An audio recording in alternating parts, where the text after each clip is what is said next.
Cubaan suara. Baik, bismillahirrahmanirrahim. Assalamualaikum warahmatullahi wabarakatuh. Baik, kita akan sambung semula sesi PDPR kita setelah kita bercuti hampir seminggu bersempena dengan Hari Raya Cina. Okey, baik. Sekarang ini semua sekali boleh bawa keluar buku teks Adab dan Akhlak Islamiah tahun 4. Okay, baik. Kalau dah bawa keluar, hari ini kita akan masuk tajuk baru. Okay, 2 minggu lepas kita belajar tentang adab berjalan. Hari ini kita akan teruskan kepada adab ketika bertanya. Jadi semua boleh buka muka surat 17. Pada muka surat 17. Okay, kita akan baca sama-sama teks yang ada pada muka surat 17. Okay, baik. Semua sedia? Allahumma salli. Okay, baik. Yang pertama kita tengok adab bertanya. Okay, sambil tunjuk, sambil ikut bacaan Ustaz. Hendaklah bertanya dengan muka yang manis. Okay, yang kedua, hendaklah meminta izin terlebih dahulu sebelum bertanya.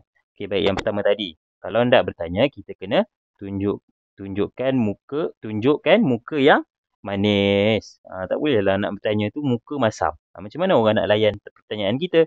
Jadi sebelum kita bertanya, kena tunjuk muka yang manis. Muka yang manis bukan tambah gula, tidak. Yang pertama, kenalah senyum. Senyum tu pula jangan terpaksa.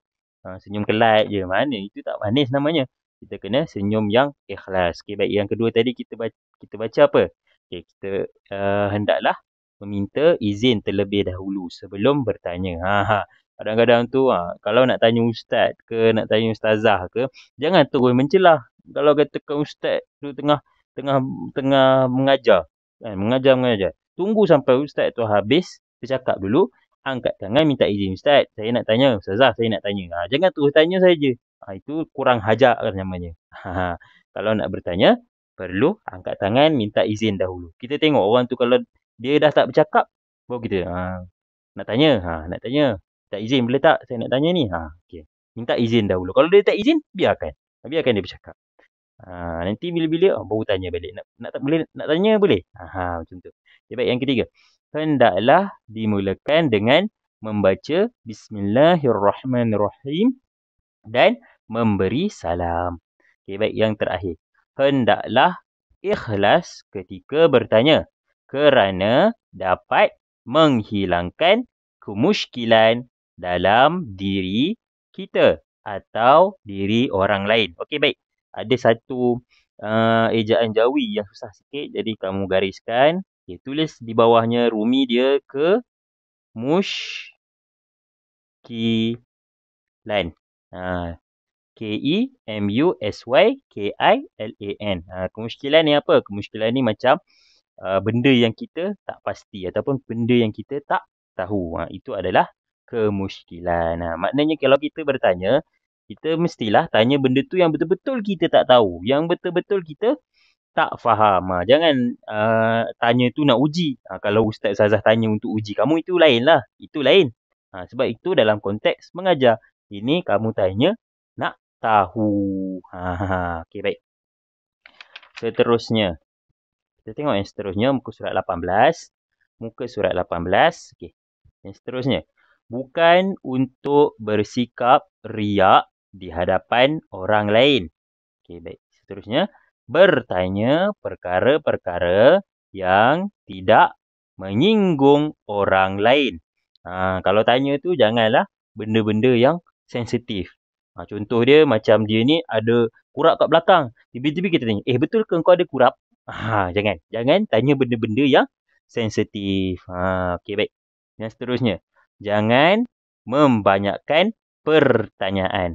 Okey, dalam satu masa tu kalau nak tanya, perlulah tanya satu-satu. Jangan terus tanya banyak. Jangan, nanti dia tak tahu mana satu nak jawab. Jadi tanya satu-satu dalam satu masa.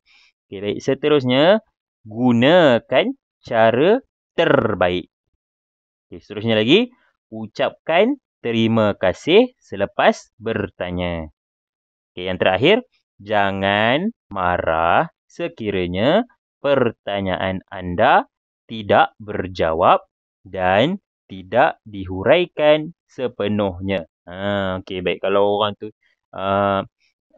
kalau kita tanya kemudian jawapannya tu macam tak menjawab soalan kita tadi, janganlah kita marah kat dia. Mungkin dia tak faham soalan ataupun mungkin dia tak tahu pun jawapan dia apa, jadi dia guring. Jadi jangan marah. Okey, baik. Okey, di bawah ni ada pantun, jadi sama-sama kita lafazkan. Okey, lafaz pantun dan bincangkan. Okey, dia ada dua rangkap pantun dan dua-dua pantun ni dia ada 4 baris. Okey, jadi jom kita sama-sama baca. Okey. Yang pertama kita tengok rangkap pantun yang pertama yang dekat atas. Mari berjalan ke Gunung Daik, berjalan kaki sampai ke hujung. Bercakap benar amalan baik, jangan sekali cuba berbohong. Okay, yang kedua, matahari bersinar petani membajak, peladang bekerja mencari makan. Bercakap benar dipuji syarak, itulah tanda orang beriman. Okey, baik. Kita teruskan kepada muka surat sebelah, muka surat 19. Okay, yang pertama kita akan tengok faedah. Faedah bertanya. Okey, sama-sama kita baca. Faedah bertanya dengan beradab. Okey, yang pertama, ramai kenalan. Ramai kawan lah. Kalau kita bertanya dengan elok, ramai orang yang suka kat kita. Bila orang ramai suka kat kita, jadi kita ramai kawan. Okey, baik. Yang kedua, tercapai hajat. Okey, baik. Yalah, bila kita tanya dengan elok, dengan beradab, orang akan jawab kepada soalan kita. Maknanya hajat kita, pertanyaan kita tadi, hajat kita tu, maknanya tercapai lah. Okey, baik. Yang ketiga, berakhlak terpuji. Okay, yang keempat, tidak sesat jalan. Kan pernah dengar kan? Pepatah Melayu, kalau malu bertanya, sesat jalan. Kalau kita bertanya dengan beradab, maka taklah sesat jalan. Okey, baik. Seterusnya, dapat menyelesaikan masalah. Okay, yang keenam, disukai dan dihormati. Dan yang terakhir, dapat menambah ilmu pengetahuan. Okay, kita tengok pula tadi faedah. Faedah kalau kita mengamalkan adab bertanya. Okey, baik. Yang ini akibat kalau kita tak beradab semasa bertanya. Okey, baik. Kita tengok yang pertama. Akibat yang pertama. Okey, akan sesat jalan. Yang kedua, ramai musuh. Dah kita tanya kurang ajar kan. Weh, kau gimana tadi? Weh, kau apa hal? Jadi ramailah orang tak puas hati dengan kita. Kalau kita tak menunjukkan soalan dengan beradab, jadi ramai orang tak suka kita. Bila ramai orang tak suka kita, maka ramailah musuh. Okey, baik. Yang ketiga, mendapat susah. Okey, yang keempat, dibenci masyarakat. Yang seterusnya, akan menghadapi masalah. Yang keenam, kurang ilmu pengetahuan. Ini kalau kita bukan hanya kalau kita tak beradab masa bertanya. Kalau tak bertanya pun akan kurang ilmu pengetahuan. Okay, baik. Yang terakhir, akan jadi kesumbang.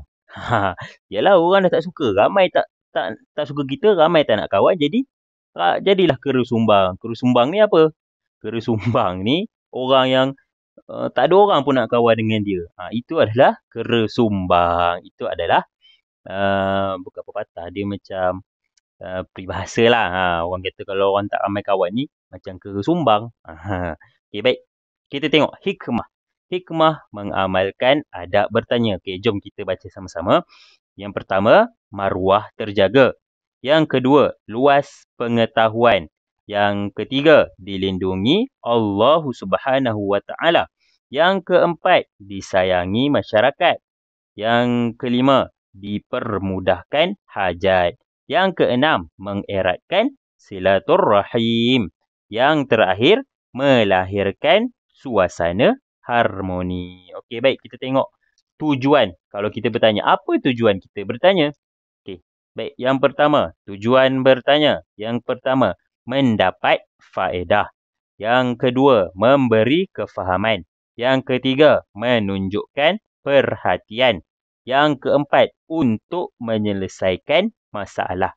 Yang kelima, mengembangkan idea dan pemikiran. Okey, baik. gariskan ni. Bulatkan I dia. Tulis dekat atas dia. Huruf rumi dia. I, D, E, A. Ini adalah cara untuk kita eja I dia dalam Jawi. Okey, baik. Yang seterusnya, memberi kelebihan kepada seseorang. Dan yang terakhir, membangkitkan rasa minat dan rasa ingin tahu kepada sesuatu. Okey. Baik, buka muka surat sebelah, muka surat 20. Okey, muka surat 20 ni ada kisah tentang kisah seorang sahabat Nabi. Kisah Abdullah bin Abbas. Baik, yang ini Ustaz tak nak baca sama-sama. Ustaz nak kamu baca sendiri dan buka sekolah nanti Ustaz nak tanya. Apakah isi karangan ni? Apakah isi bagi kisah Abdullah bin Abbas, sahabat Nabi ni? Apakah kisah tentang dia? Tentang Abdullah bin Abbas, seorang yang didoakan oleh Nabi agar dia ni akan jadi seorang yang bijak, yang pandai mentakwilkan ayat Al-Quran. Mentakwilkan tu apa? Menterjemahkan, mentafsirkan ayat Al-Quran. Okey, baik. Yang ni kita langkah. Ustaz nak membaca sendiri-sendiri nanti. Okey, baik. Kita teruskan. Perkara yang patut dielak sewaktu bertanya. Okey, yang pertanya. Yang pertama, bertanya dengan panjang lebar. Kalau kita bertanya, jangan kita nak panjang-panjang sangat soalan tu. Contohnya, ceritalah panjang-panjang. Ustaz, hari tu saya pergi kedai ni, panjang-panjang lah. Besok barulah tanya. Tak boleh. Seboleh-bolehnya, kamu kena pendekkan soalan. Supaya soalan tu lebih jelas dan juga mudah difahami oleh orang yang ditanya. Okey, baik. Yang kedua, bertanya dengan tidak ikhlas. Jangan tanya dengan tidak ikhlas. Semata-mata nak tanya tu, semata-mata nak uji kepandaian dia. Tak boleh. Itu lain lah kalau Ustaz dan Ustazah nak bertanya untuk uji kamu. Untuk tahu sampai mana kamu dah faham. Itu tak apa. Itu lain. Okay, baik. Yang ketiga. Bertanya dengan menggunakan bahasa yang kasar. Macam Ustaz cakap tadi lah. Kalau nak bertanya, kenalah beradab. Janganlah, "Weh, kau gimana? Hei, kau nak apa? Kau buat apa tu?" Tak. Itu kurang ajar. Itu namanya kasar. Kita kena bertanya dengan penuh adab. Okey, baik. Yang keempat, tidak mengucapkan terima kasih selepas bertanya.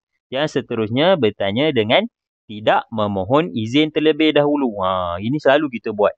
Nak tanya, kadang tu Ustaz tengah bercakap, tiba-tiba, "Ustaz, saya nak tanya ni. Ustaz tak bagi izin lagi. Kamu pun tak minta lagi izin. Jangan macam tu. Kena minta izin dahulu. Okey, baik. Yang terakhir, tidak dimulakan dengan Bismillahirrahmanirrahim. Okey, di bawah ni ada firman Allah, ada ayat Quran. Kita baca sikit sama-sama. Baik, Bismillahirrahmanirrahim. Liyas'alas sadiqina an sidqihim. Sadaqallahul azim. Suratul Ahzab ayat ke-8. Okay, kita tengok sama-sama maksudnya. Tuhan berbuat demikian supaya ia menyoal orang-orang yang benar beriman tentang kebenaran iman mereka untuk menyempurnakan balasan baik mereka. Okey, sampai sini saja untuk adab bertanya. Jadi, untuk kerja rumah, boleh bawa keluar buku latihan adab dan akhlak. Okey, buka muka surat.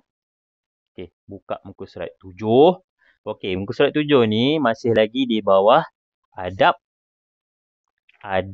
berjalan. Jadi yang ni kita ada tak lengkap lagi. Ustaz nak kamu buat muka surat 7, muka surat 8, muka surat 9, muka surat sampai muka surat 9 sahaja. Ini boleh kamu rujuk. Soalan-soalan ni kamu boleh rujuk pada buku teks. Contohnya yang pertama ni. Dia suruh nyatakan 3 adab sebelum memulakan perjalanan. Okey, jadi selaklah. Bawah tajuk adab berjalan. Ada dia tunjuk adab berjalan. Dia nak nyatakan 3 adab sebelum memulakan perjalanan. Jadi carilah adab sebelum. Ini adab sebelum pada muka surat 9. Tulis balik. Mudah sahaja.